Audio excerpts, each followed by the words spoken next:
പല്ലുവേദനക്ക് ഓതേണ്ട ആയത്ത് ഏതാന്ന് വെച്ചാൽ, പല്ലുവേദനക്ക് അങ്ങനെ ഒരു ആയത്ത് ഖുർആനിലുണ്ടോ? നമ്മൾ ഇതുവരെ കേട്ടില്ലല്ലോ, മദ്രസ ഒന്നും പഠിച്ചിട്ടില്ലല്ലോ. നിങ്ങൾ എന്തെന്നാണ് ഈ പറയുന്നത്?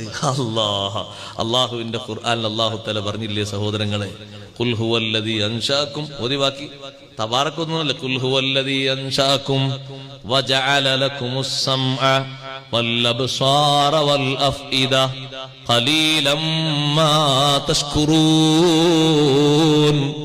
പല്ലുവേദനയുള്ളയിടത്ത് വിരല് വെച്ച് 7 പ്രാവശ്യം ഈ ആയത്ത് ഓതിയാല് പല്ലുവേദനക്ക് ശമനമുണ്ടാകുമെന്ന് പഠിപ്പിച്ചത് സയ്യിദുനാ മുഹമ്മദുർ റസൂലുള്ളാഹി സ്വല്ലല്ലാഹു അലൈഹി വസല്ലം തങ്ങളാ പഠിപ്പിച്ചത്.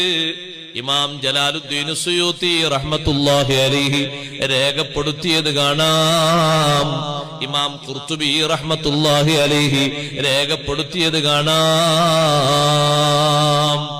ഖുൽ ഹുവല്ലദീ അൻശഅകും മിൻ നഫ്സിൻ വാഹിദ, ഖുൽ ഹുവല്ലദീ അൻശഅകും മിൻ നഫ്സിൻ വാഹിദത്തിൻ വമുസ്തഖറും വമുസ്തൗദഅ ഖദ് ഫസ്സൽനൽ ആയാതി ലിഖൗമി യഫ്ഖഹൂൻ എന്നൊരായത്ത് സൂറത്തുൽ അൻആമിലുണ്ട്. അതും ഇതേ രൂപത്തിൽ 7 പ്രാവശ്യം വേദനയുള്ള പല്ലിന്റെ മേൽ വെച്ച് ഓതേണ്ടതാണ്. നമ്മൾ പഠിക്കാത്തതുകൊണ്ട് പലരും പറയും, ഉസ്താദേ വേദന കൊണ്ട് പറിക്കാനുള്ളതൊക്കെ പറഞ്ഞുപോയി, ഇപ്പൊ പഠിച്ചിട്ട് എന്താ കാര്യം? ഈ ബാക്കിയുള്ളവർക്ക് വേദന വരുമ്പോ ഓതി കൊടുക്കാൻ പഠിച്ചോളി.